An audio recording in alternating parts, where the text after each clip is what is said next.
कथा है उस अटूट विश्वास की जो कहते तो सभी हैं परंतु करते शायद कुछ ही लोग हैं। राजपूताने के राजा रघुवीर सिंह अपनी नवविवाहिता पत्नी के साथ लंदन से मुंबई आ रहे थे। वे पानी के जहाज से आ रहे थे। इस मनोरम यात्रा के दौरान जहाज इंग्लिश चैनल से प्रारंभ होकर मेडिटेरेनियन सागर तक का पड़ाव पार करता है।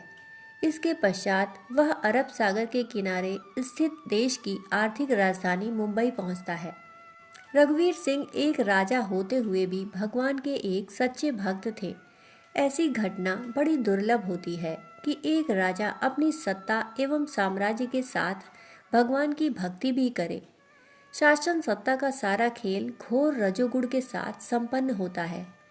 रजोगुण अर्थात मन में चंचलता, जिसमें मन कहीं एक जगह टिकता ही नहीं, और यदि टिक जाए तो इतने बड़े राज्य के राजा के लिए शासन चलाना कैसे संभव हो सकेगा। शासन चलाने के लिए रजोगुण का होना आवश्यक है, परंतु सतोगुण से ही भक्ति की शुरुआत होती है। सतोगुण अर्थात मन में स्थिरता एवं पवित्रता का समावेश होना।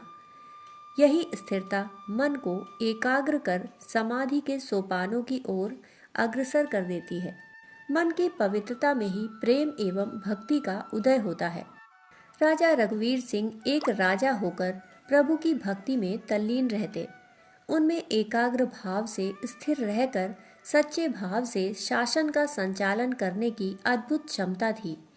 वे स्वयं को प्रभु का यंत्र मानकर प्रजा की सेवा करते।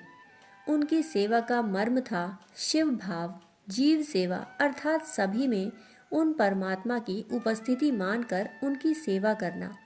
सामान्यतया एक राजा का अहंकार इतना बड़ा होता है कि वह स्वयं को सर्वे सर्वा मान बैठता है। उसे लगने लगता है कि जब सारी प्रजा उस पर ही आश्रित है तो उसके बिना उनका पालन पोषण कैसे हो सकता है। परंतु राजा रघुवीर सिंह में ऐसा न था। रघुवीर सिंह जहाज की डेक पर अपनी पत्नी के साथ बैठे थे। उनकी पत्नी बोली, महाराज हवा तेज है, चलिए अपने कमरे में चलते हैं। रघुवीर सिंह पता नहीं किस चिंतन में खोए हुए थे कि वे अपनी महारानी की बातों पर ध्यान ही नहीं दे पाए और अपने चिंतन में खोए रहे। महारानी महाराज के इस स्वभाव से परिचित थी, इसलिए वे एक सफेद शॉल उन्हें ओढ़ाकर अंदर चली गई। महाराज ने अपने चिंतन की गहराई से निकलकर देखा कि सुनहली शाम ढल चुकी थी और चंद्रदेव अपने अमृत कण समंदर की लहरों पर बिखेरते हुए तारक गणों के साथ विहार कर रहे थे। महाराज का हृदय भक्ति से भीग उठा। उनके हृदय में भगवान का रसो वैसा स्वरूप प्रकट होने लगा। उधर महारानी को अकेलापन भारी लग रहा था। वे कई बार महाराज को अंदर आने के लिए कहलवा चुकी थी, परंतु महाराज अभी भी भगवत चिंतन में निमग्न थे। उनकी भाव समाधि यथावत बनी हुई थी। इसी बीच जहाज तेजी से हिलने डुलने लगा। समुद्र की लहरों ने भयावह रूप ले लिया एवं समुद्री हवा के स्वरों में भी तीक्ष्णता व्याप्त हो गई। अंधेरी रात में तेज हवा के वे स्वर व कांपते जहाज ने सभी यात्रियों को चिंतातुर कर दिया। इसी बीच जहाज के कप्तान ने सबको सावधान करते हुए घोषणा की, यात्रियों, समुद्र में जोर का तूफान आया है। आप लोग सुरक्षित स्थानों पर चले जाएं व वहां से बाहर ना निकले। कप्तान की इस उद्घोषणा को सुनकर सभी यात्री और घबरा गए। कुछ यात्री तो आसन्न संकट के कारण कांपने से लगे व कुछ को ऐसा लगा कि संभवतः उनकी मृत्यु के क्षण साक्षात उपस्थित हो गए हैं। कुछ बदहवास होकर इधर उधर भागने लगे। तूफान की प्रचंडता से जहाज के कप्तान भी घबराने लगे थे। परंतु इन सब के बीच राजा रघुवीर सिंह उसी भाव मुद्रा में शांत बैठे हुए थे। वे वहां से हिले भी नहीं। वे निश्चिंत थे, जैसे कुछ हुआ ही न हो। महारानी महाराज को ढूंढते हुए डेक पर पहुंची और उन्हें हिलाते हुए बोली, महाराज आप भीतर चलें, जहाज के कप्तान भी अंदर जाने के लिए सूचना दे चुके हैं। महाराज ने अपनी आंखें खोली व शांत स्वर में उत्तर दिया, महारानी आप चिंता ना करें, जो होने को मंजूर होगा वही होगा। चाहे हम भीतर जाएं अथवा यहाँ डेक पर बैठे रहें। महारानी बोली, महाराज आप इतने शांत क्यों हैं? यहाँ तो मौत दिखाई पड़ रही है, लगता है जहाज डूबेगा। जहाज का कप्तान भी घबराया हुआ है। उस पर महाराज रघुवीर सिंह ने कहा, चिंता ना करो महारानी, मैंने सब कुछ भगवान पर छोड़ दिया है। जो कुछ करेगा भगवान ही करेगा। इस पर उनकी पत्नी बोली, भला यह भी क्या बात हुई? यहाँ सामने मृत्यु खड़ी है और आप इतने निश्चिंत खड़े हैं।